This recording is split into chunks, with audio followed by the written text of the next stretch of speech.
스토킹 살인 피의자 김병찬이 서울 남대문 경찰서 유치장을 나와 취재진 앞에 섰습니다.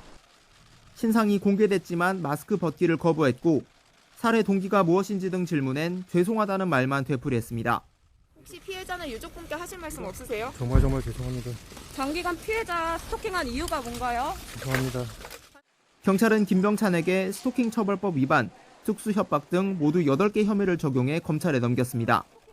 특히 피해 여성 A씨에게 보복하기 위해 범행을 미리 계획한 것으로 보고 일반 살인죄보다 형량이 높은 보복살인 혐의를 적용했습니다. 지난 7일 김병찬과 함께 있던 A씨가 경찰에 신고하자 범행 도구나 방법을 검색한 흔적이 휴대전화에서 발견된 겁니다. 이 밖에도 김병찬은 5달 동안 A씨를 집요하게 스토킹한 정황도 드러났습니다. 지난 6월부터 10번 가까이 A씨 집을 멋대로 드나들었고 지난 7일에는 자동차 열쇠를 훔쳐 차 안에 타고 있다가 들키기도 했습니다.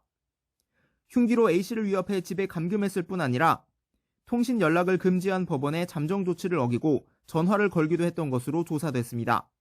극심한 공포에 시달린 A씨는 5번이나 스토킹 피해를 신고했지만 경찰은 범행을 막지 못했습니다. 경찰 신고가 오히려 보복범죄로 이어질 때까지 보호 조치가 없었다는 지적이 또다시 나오면서 경찰은 거듭 고개를 숙였습니다. 남구준 경찰청 국가수사본부장은 실질적 분리 조치를 신속하게 하지 못해 안타깝다며 실책을 인정했습니다. 경찰은 스토킹 피해자 조사 전이라도 신고 내용이나 범죄 경력을 종합적으로 판단해 재발 우려가 크면 우선 유치장에 가둘 수 있도록 지침을 마련하는 등 재발 방지 대책을 내놨습니다.